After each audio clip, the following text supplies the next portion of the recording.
Hi everyone, welcome back to the homestead. Today we're putting insulation underneath the cottage. So if you have a mobile home or a pier and beam home or a cottage like ours and you need to get the underbelly of it insulated, this might be interesting to you. So if you're insulating underneath one of those homes, you will most likely want to use R19 insulation. This is actually R13. That speaks to the thickness of it. So this is a thinner insulation. It's actually intended to be used inside walls, but we had a lot of it left over. So what I'm going to do is I'm actually going to double up the width of this, and I'm going to use it underneath this, which is going to give me the same width as like an R19, R26, something like that. Now, when you're putting in insulation, you want to make sure that the paper is facing the house. That is really important. That has tar in it and it serves as a moisture barrier. So whatever direction is going towards your house, that's where you want the paper to be. So because this is going underneath the house, we will want the paper to be up against the floorboards.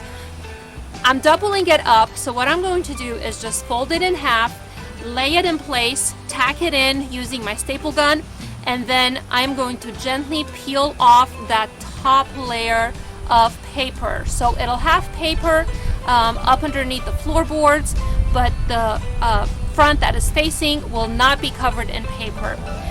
To make sure that it's secure underneath here, there's a couple of options. I did a little bit of reading on this.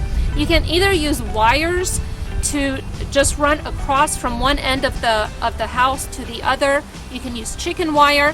What I'm actually using is this weed fabric. This is non-woven weed fabric. It's not plastic. It's kind of the paper mesh fabric, and it is breathable. It's meant to be used in your landscaping to allow water to permeate through. So if it allows water to permeate, then it'll allow air to permeate through as well. And the reason I want to do that is because I don't want moisture getting trapped inside that insulation and causing mold or any problems in the future.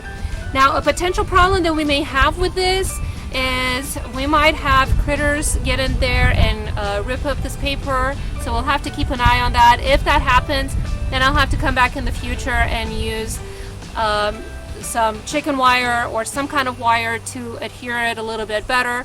But this is very inexpensive compared to chicken wire, so I opted to go this route first. And if it works, then I just saved us a bunch of money. So come along, we'll see how this works. Also, please remember, anytime you're working with insulation, especially if it's going to be hanging up over your head, you want to make sure that you're wearing good protection.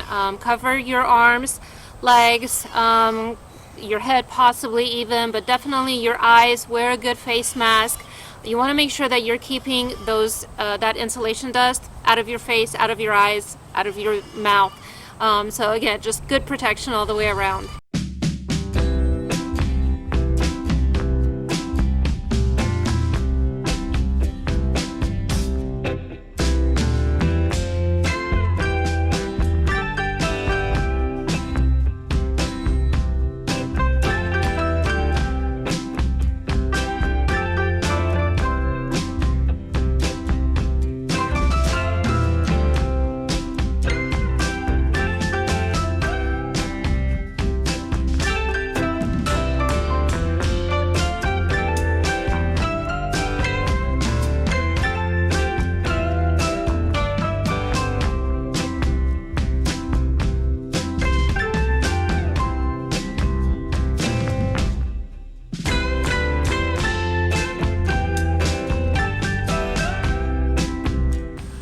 On a quick side note, I found that it helps if I staple down this fabric to one side of the beam first, then roll in my insulation.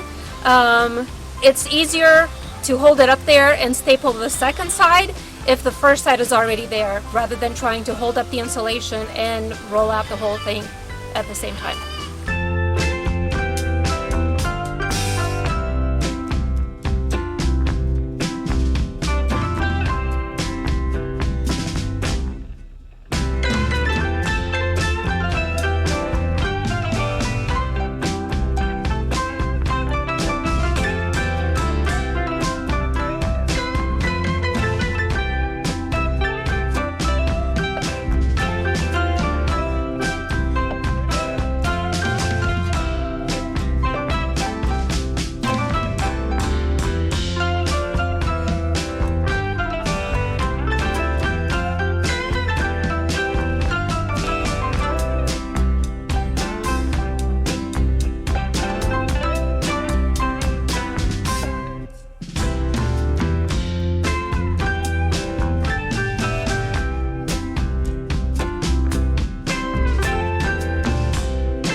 Well, I would say that worked out really well. Thank you guys so much for coming along. If you enjoyed this video, please give us a thumbs up.